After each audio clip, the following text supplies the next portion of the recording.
Welcome to How Now, the podcast where we talk about how to live in the now. And here's your host, Kim Martin Raymond.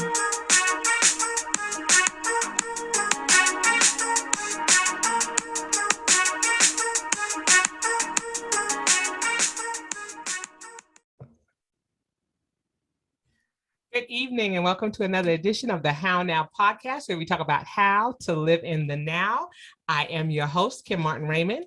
I'm a minister, spiritual life coach, author, and founder of Redefining You, LLC, where I help my clients to realign themselves, mind, body, and spirit.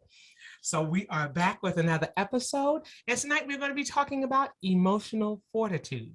And we know that that is a huge topic, especially during this time of pandemic. We've had to make a lot of pivots and shifts in our life, and it's going to take some emotional fortitude to be able to do that. So my handsome guest here is joining us this evening. And as is customary with the How Now podcast, I'm going to ask him to introduce himself at this time, and we'll get to it. Gotcha. Good evening. Thanks for having me. I'm Yusef Muhammad, and I am currently a college and career coordinator, but also I'm a college and career coordinator during the day and life coach at night. I work with separated and divorced men, along with, men, women, and children, for various other matters, so I'm happy to be here. Awesome. It's so great to have you here and to talk a little bit about this subject of emotional fortitude. So before we get started with that, let's talk a little bit about how things were looking for you pre-pandemic. What were some of the things that you were doing? Like you said, you were doing some, teaching and instruction during the day, and then some coaching and counseling by night. What did that look like for you? Well, this is year 18 for me in education, so I can kind of do some things with my eyes closed, but, everybody feels like, hey, I'll be good working from home. And then you realize after a couple of days or a couple of weeks, like, this is not it, So prior to that, just during the day, doing my usual, afternoon, I coach, track. And then evening, I would do my life coaching. And then eventually everything just started running together, and, so during the day, I'm used to working with people, helping people. And then, eventually you find yourself like, hey, I might need some help. I might need a release, so yeah, it was interesting. Yeah, I was going to say I mean, that definitely happens as life coaches. We realize that as we're helping others and we're pouring into others, if we're not careful, we empty out so much of ourselves that we need somebody to pour back into us. And so we always say that when it comes to coaching and counseling, you will find that a lot of good coaches and counselors have coaches and counselors themselves, because we need to be able to bounce some things off of others as well. We need to be able to practice what we preach. So if we're encouraging people to be coached, we have to be coachable ourselves, so that way we can expand and we can provide those services for others. So like you said, you were just kind of having things go along. You were, kind of working on autopilot. Now, were you doing your coaching for the same length of time that you were doing your teaching, your 18 years of teaching, or was the coaching relatively new? The coaching is relatively new. It's been just about a year now. Okay. And, but, as a counselor, like I always did it anyway, just because people would reach out and then I just started taking it more seriously and, did the necessary coursework for it. And, I just realized that basically life coaching, it allows you to reach a different dynamic of people that have a preconceived notion of counseling and therapy and different things like that. So, it's like I wanted to take advantage of the opportunity, but also be available to people that really needed the services, but weren't open to it, when it was presented as counseling or therapy. Awesome. And I think that that's wonderful that you say that your focus is on men and counseling them and helping them through divorce and through relationships, because that's huge. And it's very difficult to find African-American males that are available to do that. And so I'm sure that those who were coming to you probably stemmed from some of the families that you were working with initially and then kind of went from there. Huh? Yeah, well, I started advertising it, and obviously it wouldn't pertain to the masses, but sometimes people just need to know what services are available. Not that they're in need of it right then and there, but somewhere along the line, either if it's a personal matter or someone that they know, they can always use me as a resource, so just like everything else, it's a matter of word of mouth. That's it. That's Yeah. it. And that's huge. And once people know that you're good at what you do, or that you're somebody who is approachable and somebody who is trustworthy. And I'm sure that you get a lot of that, especially working in the education field and working with children and with families. You establish trust, because that's what we do as educators. We establish relationships and trust, and build bridges to help families to be able to bridge the gaps between education and their personal lives, and then to be able to combine those things and then say, okay, I still need a little bit more, and for you to be able to provide that. That's awesome that you're able to do that. Yeah, it takes some time, it takes some effort, it takes some vulnerability, one thing that I learned in counseling, through school, one of the most important things was not that I can always do it, but in specific manners, but self-disclosure, just being vulnerable with people, and not saying that they need to know, every little detail, but just knowing that this person that is, who I'm talking to, it isn't only professionally, capable, but they have the personal experience, That's it. So, so that right there, I don't really have a problem sharing, different things with people. But yeah, it's just sometimes that allows the barrier to come down. Awesome. And it's like you say, you've been doing that for a little over a year, and that is, commendable. I mean, and then of course the pandemic hit Yeah. and knocked us all off of our feet for a minute. Mhm. And so how did that change the dynamic of your coaching business? You know what? Like it actually, it didn't, it propelled it, because I was just getting started. So that allowed, I didn't have anywhere to go, so that allowed me to work on the business, allowed me to start the promoting aspect of it, and so I'm a very open guy, but at the same time, like, I'm not loud with it. I'm not being extra, so it took a lot for me to promote myself, to, because people, they don't know me in that manner, so it's, to some people, they're like, oh, what are you doing? So, but then some people, it was like, for the majority, it was really good for them to see me in a different dynamic. Yeah. So yeah, I've had a lot of support, whether they were a client or whatever, it's just good to have the resource available. Timing is everything. Absolutely. Timing is everything. And it seemed like it came right on time. You were just establishing it. And like you said, you were able to roll right into it and say, hey, now here's that additional support. Here's that additional part. And that, like you said, was part of the pivot for you to be able to say, okay, yeah, I'm still in education. I've been doing this. I'm on autopilot with this, but now look, now there's this new venture. And now I've got to, step into this. And I'm sure it was uncomfortable for a minute when we're talking about that emotional fortitude and being able to say, okay, how's this going to look? Is this going to be something that's going to be successful? Is this going to be something, am I trying to do too much? Am I doing not enough?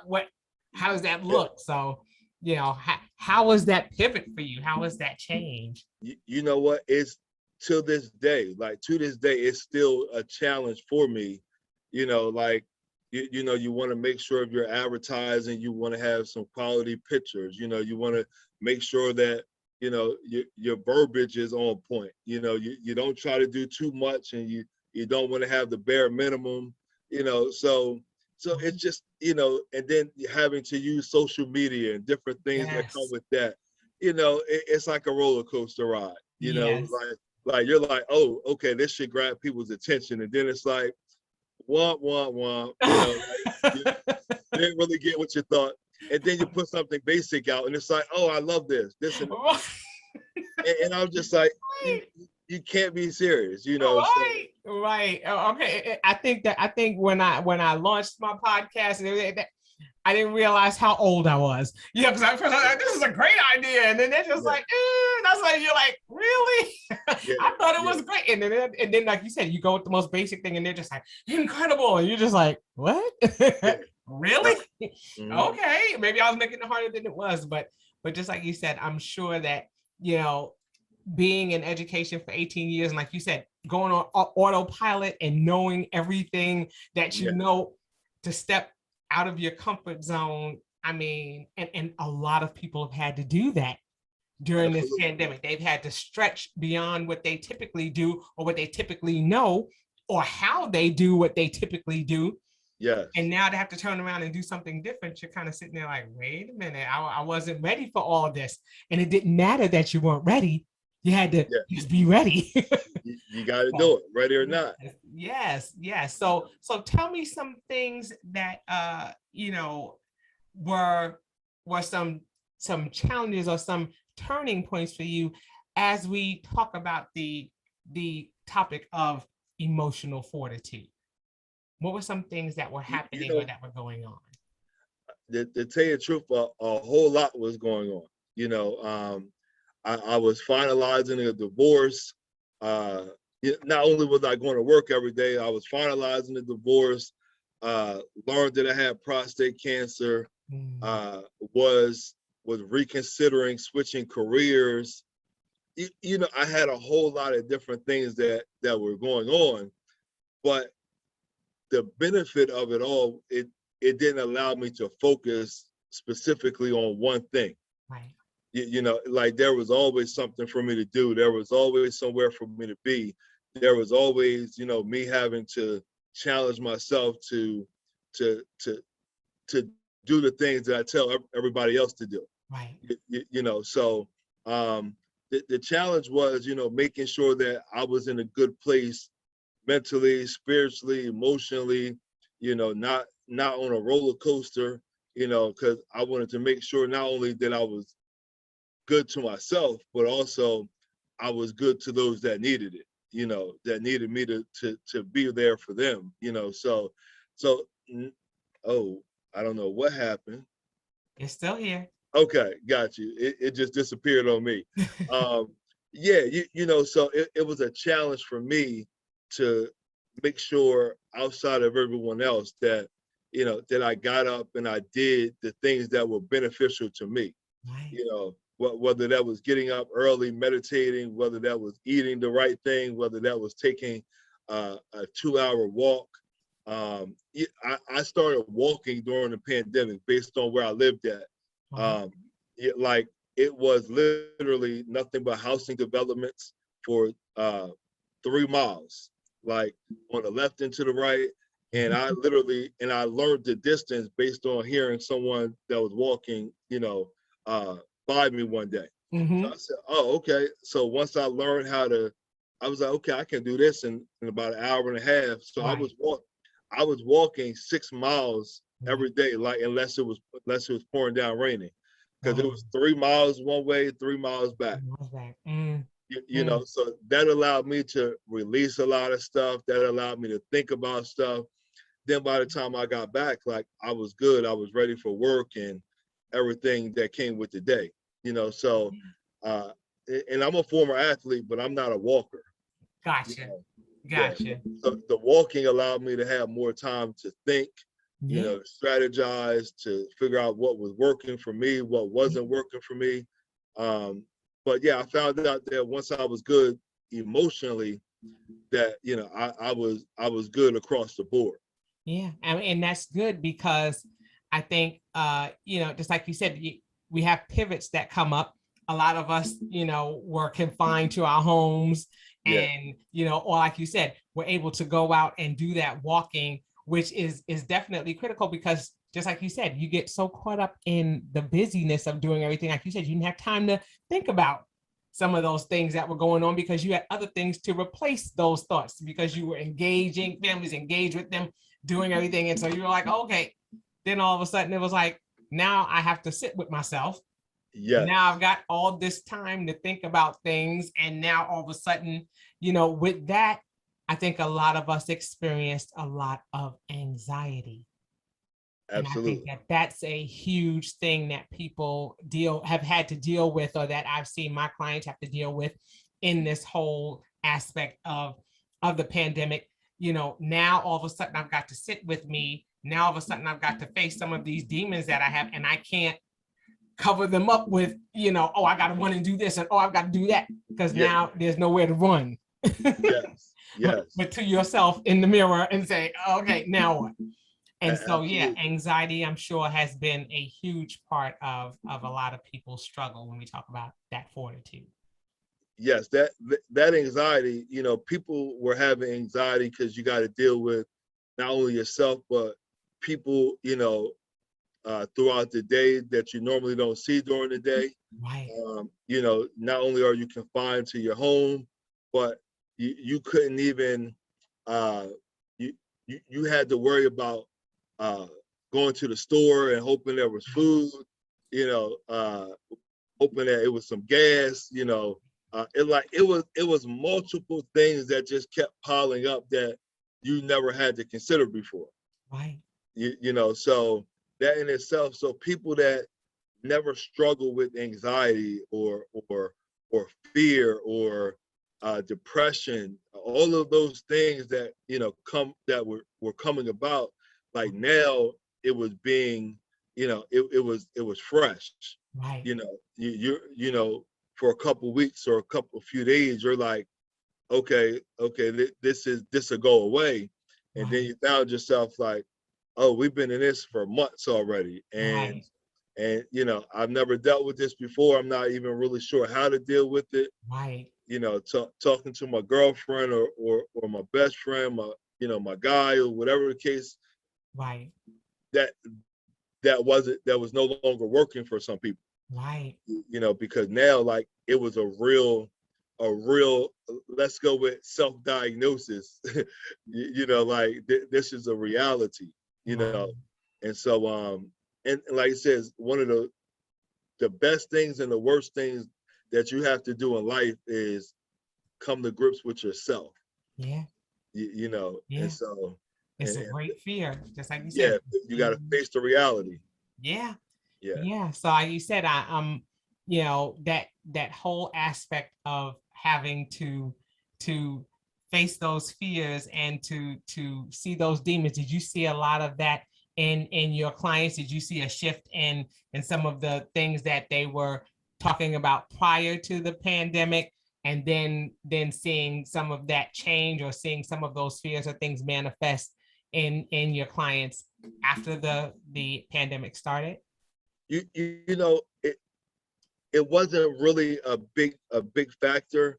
Every now and then, people would mention it contributing, but some of these people were already in the process of divorce, or they were recently divorced. So sometimes, now, again, coming back to the concept, like, now I have more time to think about stuff that you really thought that was over. You thought that, you were in a good place, and now you got time to reflect and all of these different things that, were adding to the anxiety.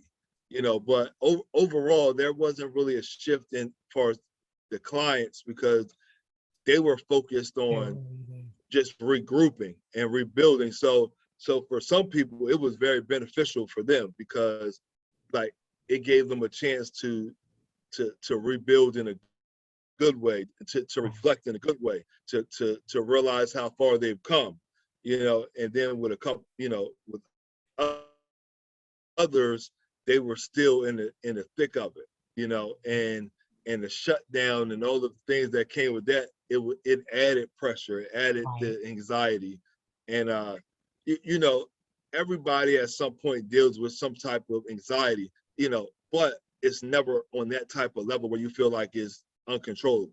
Right. You're losing sleep, and you're not eating right. Your temperament is all over the place. The mood swings, and all of those things. Working were factors for some people. Right. Mhm. Right. And so, like you said, I'm sure that, like you said, change the dynamic a little bit because, like you said, it added pressure on them to try to Yes. figure out, okay, what do we do now? So, how Yes. did you go about starting to help them, or really started to see that emotional fortitude was something that was definitely necessary, in your practice to really push to the forefront, and how did you go about doing that? I went about doing it, how I used to deal with my own stuff. And once you begin to know clients and some of their background and different things like that. So, I would share my story about how, as a former athlete, like you are put in some situations where you have no choice but to operate. You got no choice but to move. And so I always reflect back on, as a coach, I always say, like, if I play somebody in basketball one-on-one and I win, like that is something that's a notch on my belt. That is something that nobody can take away. I don't care if it's a game of checkers. I don't care if it's Monopoly. I don't care if I pass the test. Whatever the case may be, like, I can go back to all of these different moments that I've won, that I've overcome. I've come from behind. I've maintained the lead. And I always challenge them to think about all of the things in the past, all of their small victories, their big victories. And I had them write that stuff down, because sometimes we lose focus of all of the small things. We focus on all of the big moments and don't realize, like, hey, like, I've been here before. Like, I haven't won all the time, but I have more wins than losses, and so that was very beneficial for them, because once I learned about their personal background, their, you know, professional background, and you just start hearing people say different things, and they don't really realize all of the things that they're saying and everything that comes with it.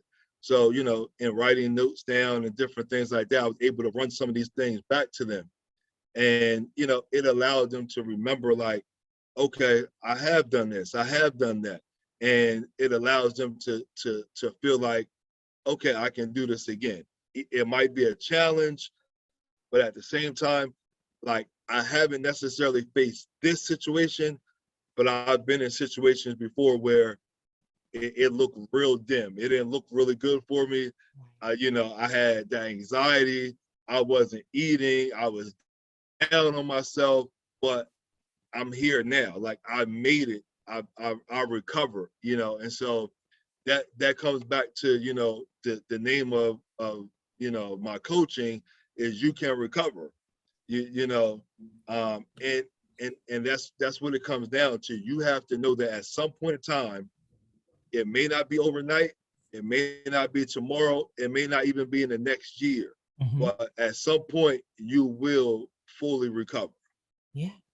And I think that that's key in doing that. I love that you say that, we focus on our prior wins, because that is important, because we have not always been in a space of deficit. Like you said, Absolutely. you've had those victories, and that goes hand in hand with gratitude, Mhm. and being able to understand that, okay, we can't discount the small things that have happened. And if we look Absolutely. at all of those little wins that we've had, those are good. But then I think it's also good, like you said, to focus on, no, we didn't win all the time, but we did have some wins. And Yes. those things are going to be beneficial in helping us to be able to springboard into other wins. What were some of the things that we did to be able to get Absolutely. to that space? So I love that you have them to write those things down. It's important Mhm. to bring those things to the forefront so that they have a a steady foundation to stand on, to start building towards, Yes. getting that emotional fortitude up. And it starts with, like you said, the rah-rah, getting it, getting yourself back up to that space of realizing that, yes, you don't win all the time, but you can win. Absolutely. You know, Absolutely. that's awesome. That's awesome. And then, like I And- said, and then where do you take them from there? yes. And it comes down to, in the midst of trying to overcome different things, like there has to be at least one goal. Like what is the goal? What is the short term? What is the long term? Because sometimes some people just want some relief, and so we got to start with a minor goal, and so and everybody's goal will look totally different because everybody has a different situation, and so it's just one of those things where you just got to realize what works for you, Right. and go from there. Like certain strategies that work for some people might be beneficial for me for a few days, or a week, but long term, like that's not going to work because I got my dynamics in this situation are totally different than yours, and so you just have to be okay with it may sound crazy like from outside looking in, but like you have to be okay not being okay for a period of time, and that is something that I personally had to come to grips with because you're just so used to being successful in certain areas that you don't want this minor setback or it could be a major setback to affect the areas that you're having success in. Yeah. Yeah. Because it's amazing how we forget sometimes, we start to focus on the negative and totally discount the fact that there were positive things going on around us, but because of what's happening right in front of our face, Yes. sometimes we don't see the forest for the trees and say, okay, you know what? No, I was okay. Things were okay. I wasn't always in this space. And so why Yeah. am I acting like, I've always been here, but it just feels like that. When those negative things are happening, it feels like you're in this vacuum and like you've been there forever. Yeah. And even if it was just a day, you're like, this only happened like yesterday. Yeah. It was like, oh my God, I feel like it's been going on forever. It's amazing how those negative things seem to appear to last longer than they. Absolutely. Yeah. And it appears longer because there's less sleep going on during those times. Right. It's I tell people all the time, like when something is really, really bothering me, it doesn't matter if I drink, it doesn't matter if like NyQuil isn't going to work. Wow. What is it? Melatonin. Right. None of that stuff will work with anybody when someone's anxiety, when someone's emotions are at an all-time high. Yeah, you might get a good hour, two, maybe three sleep, Right. but you will be back up. Yeah. And it will be as if you never took a thing. That's it. And so again, like sometimes you got to know that you got to be okay with not being okay for a period of time. Right. I read something yesterday, Mm-hmm. and it said the heart is the smallest organ, but it is the one that suffers the most. Hold on, I want to make sure I get this right because like it hit me like so hard, like Right. I had to keep reading it. Right. It's the one that suffers the most pain, due to emotional things, Right. and like it hit me so hard. I was like, oh my God, like It makes sense. yeah, it makes sense. And some things, now prior to any of my experiences, it would have made sense 10 years ago, Right. but at the same time, it's very relevant now. Yes. It might have made sense before, but it's Right. relevant in my life now. Right you know? now. Yeah. Yeah. Just like with anything, some things we can read and then we can go back and read it again and just like all of a sudden it hits like a ton of bricks. It all Absolutely. depends on what's happening in our life, and what's going on that causes us to say, okay, this now has some type of traction for me, because now it's pertinent to what, like you said, what's going on. Absolutely. So I love that makes perfect sense, Yeah. because we go through a lot with the stress. We go through a lot with trying to say, okay, right now, I don't see how I'm going to find my way out of this. I don't see Yeah. how I'm going to make it through. And now I have to say, okay, let me stop, and I'll let you say, and not be okay, be okay with not being okay, because everything Yes. is not instant. And Mm-hmm. just like you talk about with sports, and you're talking about, win, sometimes, it's that little sprint and you win instantly, and you get Yeah. that trophy, or you get that little medal around your neck, and boom, it's happening right there in that moment. Yeah. And then some things you got to work a little harder for. And so, it's that instantaneous. And now we're in such a society where we want everything to happen in an instant. Yeah. Yeah. And we have to be okay with it not happening like that, because that's not a reality. It's absolutely not.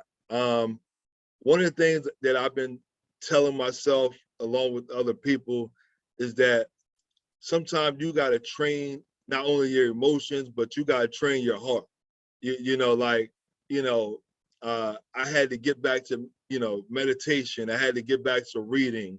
I had to get back to doing a little bit more praying, like, because some things, again, I'm like, I can't start my day off like this, like I have too much going on today and on a day-to-day basis for this to damper anything that good that will come about, or again, going back to emotionally, like I need to be stable.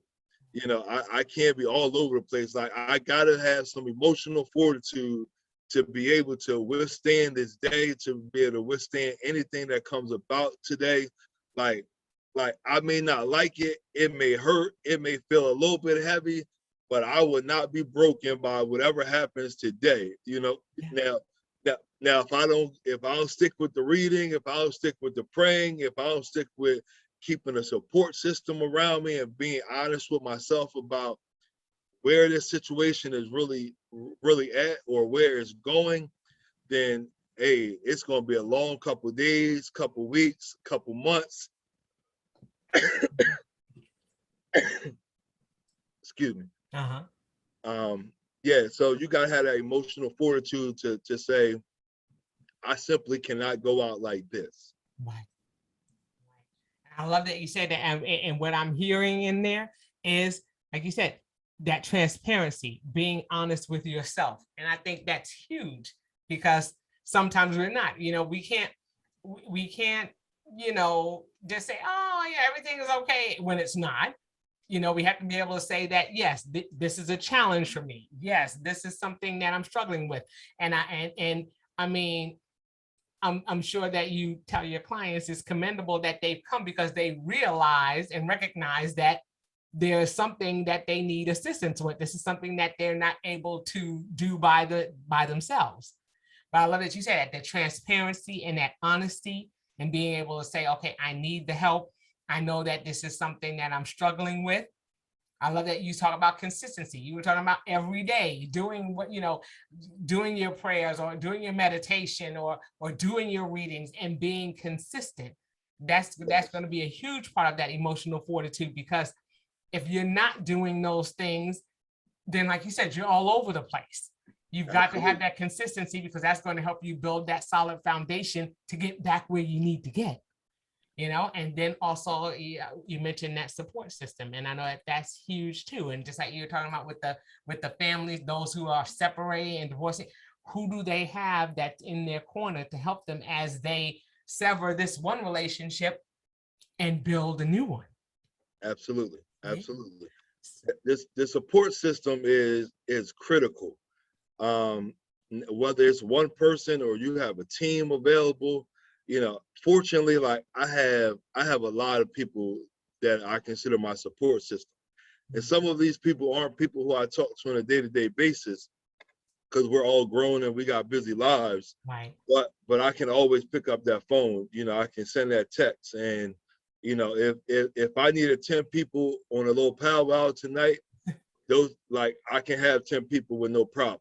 Right. Unfortunately, some other people don't have that. And that's where I come in, you know. So you know, it's funny because I always compare it to the movie, I think it's The Wedding Ringer with Kevin Hart, where like he had to step in and, you know, like it's like people don't know, like the client may know me, but that person's family or support system, Right. they don't know me. So they're trying to figure out like who has helped him. Right. You know, like what is going on? Like I gotta meet him. Right. You know, thank you for bringing him back. You know, and you know, on a personal side, you know, obviously was married. I was married almost 16 years. Wow. Together for almost 20, and did the divorce thing. Waited a while to start dating, and you know, I had found somebody that was, you know, who I thought was, everything was going so great, blah blah blah. And this follows up with what I was saying about people want to know, like, what is going on, like how have you changed, what has caused this. Right. And my mom, excuse me, my mom had called me, we were talking, and she was just like, you know, I'm glad I have my son back. You know, she was like, you know, you know, I'm glad you got into this point. And, you know, she had focused on the person who I was dealing with a little bit, but, you know, overall, she was just talking about the whole dynamics, you know, just me. You know, she said you're smiling a lot more. You know, you don't have this scowl on your face. And people always said that. I didn't believe them, you know, but I guess I did, you know. So but yeah, you know, sometimes you just need that person that just changes, you know, your situation, or they at least change your emotional well-being to be able to deal with other stuff, to kind of take your it allows you to minimize your situation a little bit. Yeah. You I know, mean, so just like you're saying, that's huge, because it starts with you. It starts with the decisions absolutely. that you make. It starts with the investing in yourself. Yeah. And I think once you do that, then like I said, you open yourself up to allowing others to come in. Yes. And that's where you're talking about that support system, or having that person who can come in and you know, bring out the better parts of you, because you've allowed them to see those parts. Yes. You Yes. know, so that's a huge part of, like you said, this emotional fortitude. It really starts from within. So it's like you said, it's taking a deep dive into who you are, and into your Yes. situation, and into your wins, and into, you know, your consistency in wanting it. But you, like you said, you've got to want it for you. Absolutely. Absolutely. It's funny, you know, because, you know, I had to talk to myself. I had to it's funny, I went and looked at some of the different notes that I had for other people, and I started using it for myself. And you know, it hit me because the situation that I was in, it didn't really go according to plan, you know. So it kind of threw me off a little bit. And I said, like I was not expecting that. Like it kind of blindsided me a little bit, right? So outside of that, like I had to deal with the matters of the heart, you know, because I had allowed my heart to be open, you know, and I was like, oh man, like, you know, so I had to be honest with myself about the situation, but I had to look on the positive side. I was like, I realized that I allowed myself to be open, which was a good thing, because I didn't allow that for a while. You know, it just was just living, existing, and then like I realized that I was moving forward with no barriers. You know, and so I realized, okay, the situation didn't go according to plan, but I seen progress within myself. You know, that didn't diminish the fact that I didn't really like the way stuff happened. But at the same time, I had to take the positive out of it. Like moving forward, I know I can do that again. Right. You know, Right. so but it's lessons learned. It's lessons learned, and I think that if we don't experience those things, or if we don't take those things into consideration, then we can't move forward. We have to say, okay, yeah, sometimes it's not always going to go, because in our mind's eye, it's supposed to go this, that, and the third, and we don't see it any other way. We don't see any other options. Mm-hmm. And that's why, again, it's good to have somebody there, because we can say, all right, you thought about this, but did you consider that? Yes. Which is a possibility. And sometimes we can't see that because we're so set in how we assume things are supposed to go, that we can't see that there are other options and other possibilities. And that's where it's good to have that support system or somebody to talk things through with, because we don't always have all the answers, and there are always other ways to do things besides the way we think that we should do it. I think what that reminds me of is like that whole thing with can opener, where everybody was opening their cans for 1,000 years one way, and then we found out that you're supposed to put the can opener on the top and not on the side, and we were like, what? I remember calling my grandmother. She was 105 years old, and I said, Grandma, why didn't you tell me? And she was like, I didn't know either. Yeah. But it worked. Did it open the can? Yes. Absolutely. For years and years and years and years. And then, I went to open the can the other day, and I put that can up on the top, and I was like, I'll be doggone. It didn't fall inside. It didn't get all this stuff. I had to, I was like, man, but you think about it, because you think things are always supposed to go a particular way, because that's what we've been conditioned and trained to think. Absolutely. And then we find out that no, it can be done a different way. And sometimes that way can be a little better than we thought, you know? So now we have options, you know? We have options to do it one way, but if it doesn't work that way, we still can do it another way without feeling as though we're defeated. Absolutely. Absolutely. I love that. Yeah. No, nobody wants to, like, the feeling of defeat absolutely sucks, but there's lessons, to be learned in the defeat, like sometimes, like in sports, as a coach, I've been coaching a long time. Moral victories, they aren't something that you want to get used to in sports, but moral victories in life are very, very, very precious moments, so like I've had teams where we won championships.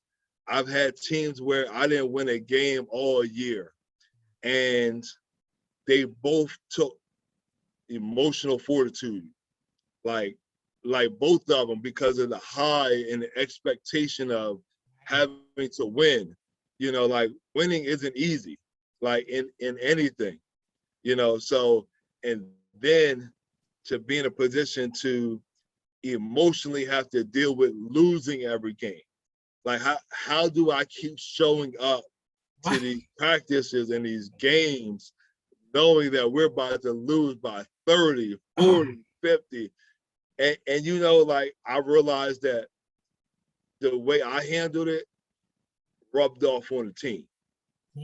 Like I'm like, listen, we may not be better than them, but we're better than losing by 50 points. Like let's lose by 20, 30, but not 50. Like, I don't care what we got to do. Like 50 cannot be on the scoreboard. Like that cannot happen. So, so you gotta take a piece of the good and all of the bad, It's all about perspective. It is all about perspective. And just like you're saying, we don't have to lose significantly, but we can lose at a lesser pace, and still, like you said, be okay with that. Be okay with that and still show up. I love that you say that. You still show up regardless, because you have work to do. You're not going to get better if you don't show up. If you withdraw, then you're taking yourself out of the competition to even be in the running to win. So you have to be able to do that. You have to be able to say, okay, yeah, I'm going to, I may lose, but I'm still going to show up. And just like you said, there are some emotional highs on both ends, because like you said, I'm losing all the time. What's happening? And then if I'm winning all the time, what happens when I lose? Because now the expectation is that I'm always going to win. So there's definitely emotional stressors on both of those sides. So it's a matter of finding that balance, of finding that harmony between the two. And just like you said, being able to be okay with not being okay. Yes. That is huge. I think that's one of the biggest takeaways. I hope you guys are taking some notes. Because a big takeaway from that is that it is okay. It's okay to not be okay for a while, but knowing that those wins and those defeats are coming, and to be okay with that. Yes. Yeah. I encourage people to go back to the things that they used to love, that they used to like, that they lost the ability to continue to do. Like I treat myself to something to eat, like far more than I should. I make sure, like I tell myself, I work too hard to not have certain things. Right. So, I'm not robbing Peter to pay Paul or anything like that, but I'm like, I like sneakers. I work hard. I'm getting me some sneakers. I'm going to say, look, I'm going to Chick-fil-A in the morning for breakfast. My bill every morning is $10.65, and my secretary is like, yo, that's a lot of money every week. I'm like, mind your business. Like, that's what I like, So, I tell her, I'm like, listen, you just spent all this money on the nails, like, cause that's what you like, Right. Food brings me comfort. Like, it doesn't matter if there's something bad going on or not. Like, I love food. When I make it big as a coach and as a trainer and all this other stuff, I will have a personal chef.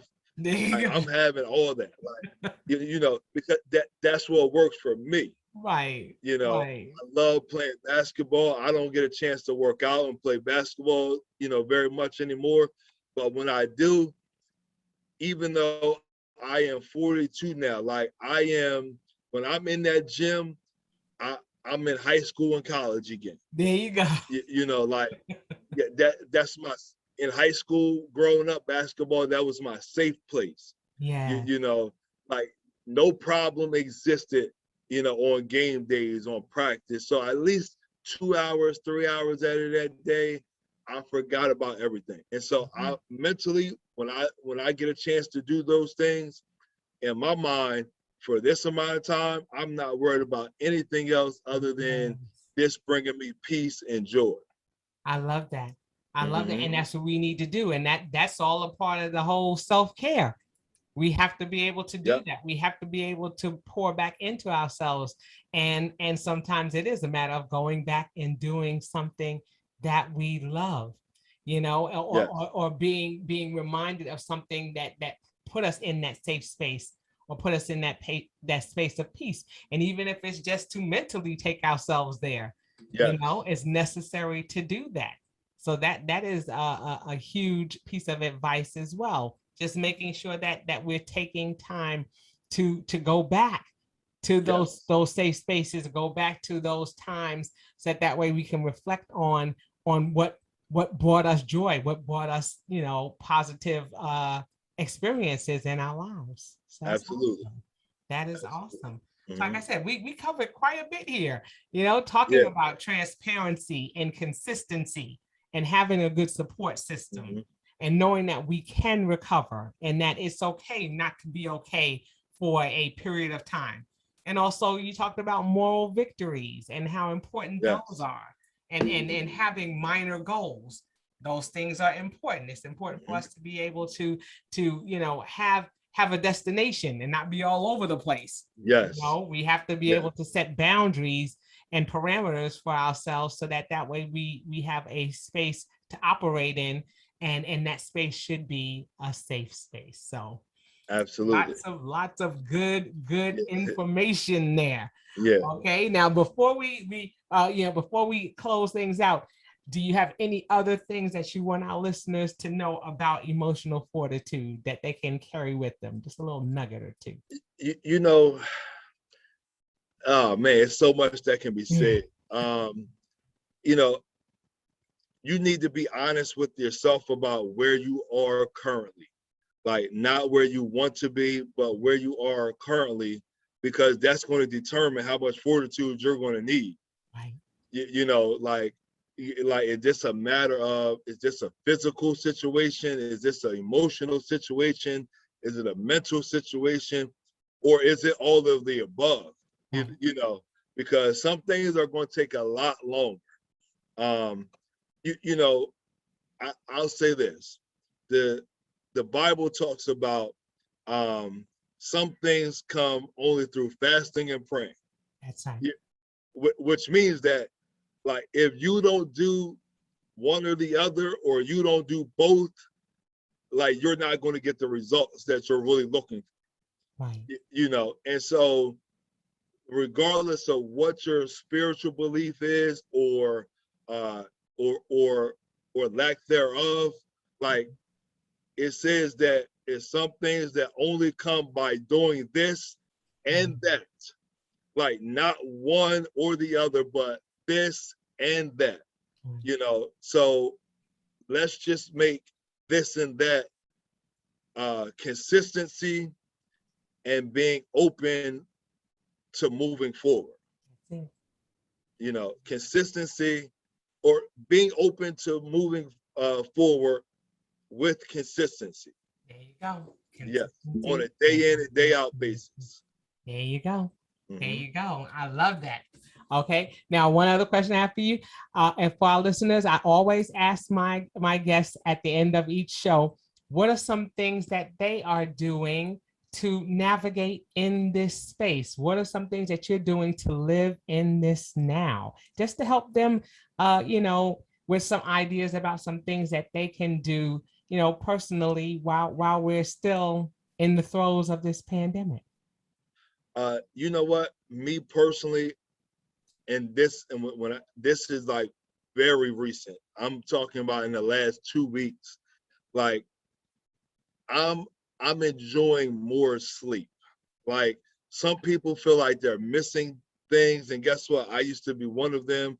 Not that I felt like I was missing a party or anything like that, right. But like, I wanted to stay up and watch the basketball games. I wanted to, do this and, watch my shows. And now I'm like, I'm perfectly fine with going to sleep.